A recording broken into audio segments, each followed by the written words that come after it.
ज्ञान मित्रम में हम फिर हाजिर है एक रोचक कहानी लेकर के। दोस्तों, वीडियो शुरू करने से पहले मैं आपसे गुजारिश करना चाहूँगा, यदि आपने अभी तक हमारे चैनल को सब्सक्राइब नहीं किया है तो प्लीज़ इसे सब्सक्राइब कर लें और बेल आइकन दबा दें, जिससे आप तक पहुँच सके लेटेस्ट वीडियो के नोटिफिकेशन सबसे पहले। दोस्तों, शुरू करते हैं आज की कहानी। आज की कहानी का शीर्षक है माँ की ममता। दोस्तों, शुरू करते हैं। बड़े ध्यान से सुनिएगा, बहुत रोचक कहानी है, आपको बहुत मजा आएगा और शायद आप अपने आंसू भी ना रोक पाएंगे इसका क्लाइमैक्स सुन करके। शुरू करते हैं दोस्तों। एक छोटे से कस्बे में समीर नाम का एक लड़का रहता था। बचपन में ही पिता की मृत्यु हो जाने के कारण परिवार की आर्थिक स्थिति बड़ी दयनीय थी। समीर की माँ कुछ पढ़ी लिखी जरूर थी, लेकिन उतनी पढ़ाई से नौकरी कहाँ मिलने वाली थी। सो घर घर बर्तन मांझकर और सिलाई बुनाई का काम करके किसी तरह अपने बच्चे को पढ़ा लिखा रही थी।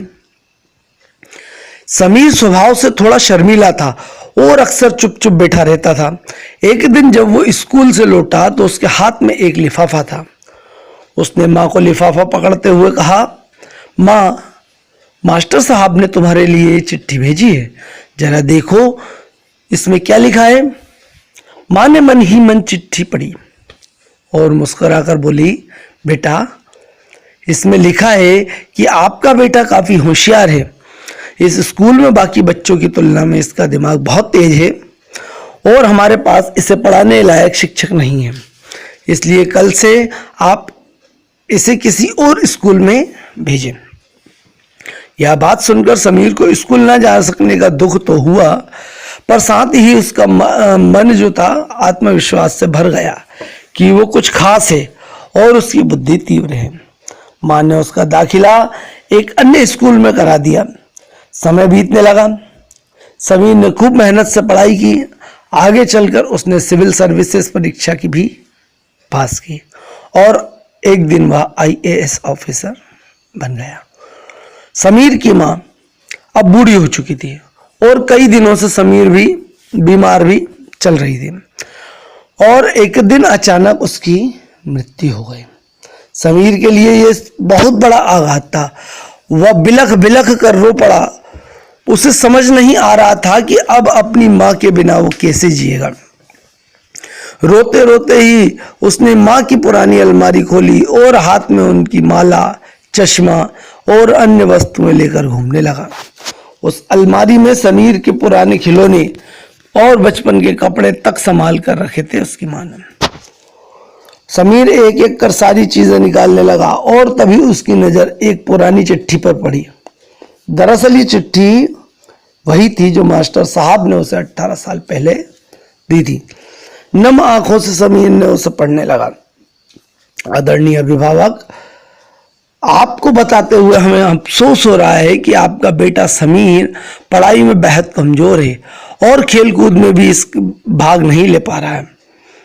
जान पड़ता है कि उम्र के हिसाब से समीर की बुद्धि विकसित नहीं हो पाई है, अतः हम इसे अपने विद्यालय में पढ़ाने में असमर्थ हैं। आपसे निवेदन है कि समीर का दाखिला किसी मंद बुद्धि विद्यालय में कराएं अथवा खुद घर पर रखकर इसे पढ़ाएं। सादर प्रिंसिपल। समीर जानता था कि भले अब उसकी माँ इस दुनिया में नहीं रही, पर वो जहां भी रहे उसकी ममता, उनका आशीर्वाद सदा उसके साथ बना रहेगा। दोस्तों, ये थी कहानी। इसीलिए दोस्तों कहा गया है, भगवान सभी जगह नहीं हो सकता, इसलिए उसने माँ बनाई है। माँ से बढ़कर त्याग और तपस्या की मूर्त भला और कौन कर सकता है। हम पढ़ लिख लें, बड़े होकर कुछ बन जाएं, इसके लिए वो चुपचाप ना जाने कितनी कुर्बानियां देती है। अपनी जरूरतें मार कर हमारे शौक पूरा करती है। यहाँ तक कि संतान बुरा व्यवहार करे तो भी माँ भला ही सोचती है। सच में माँ जैसा। दोस्तों, इस कहानी के बाद मुझे चंद लाइनें कहानी याद आ रही जो मैंने कभी पढ़ी थी, वो मैं आपको सुनाना चाहूंगा। कब्र के आगोश में जब थक के सो जाती है माँ, तब कहीं जाकर थोड़ा सुकून पाती है माँ। फिक्र में बच्चे के कुछ ऐसे ही गुल जाती है माँ, नौजवान होते हुए भी बूढ़ी नजर आती है माँ। कब जरूरत हो मेरे बच्चे को इतना सोचकर जागती रहती है आंखें और सो जाती है माँ, जागती रहती है आंखें और सो जाती है माँ। रूह के रिश्ते की ये गहराइयां तो देखिए, चोट लगती है हमें और चिल्लाती है माँ, चोट लगती है हमें और चिल्लाती है माँ। लौट कर वापस सफर से जब भी घर आती है माँ, डालकर बाहें गले में सर को सहलाती है माँ। शुक्रिया हो नहीं सकता कभी उसका अदा, शुक्रिया हो नहीं सकता कभी उसका अदा, मरते मरते भी दुआ जीने की दे जाती है माँ। मरते दम बच्चा अगर आ पाए न परदेश से, मरते दम बच्चा अगर आ पाए न परदेश से, अपनी दोनों पुतलियां चौखट पे रख जाती है माँ।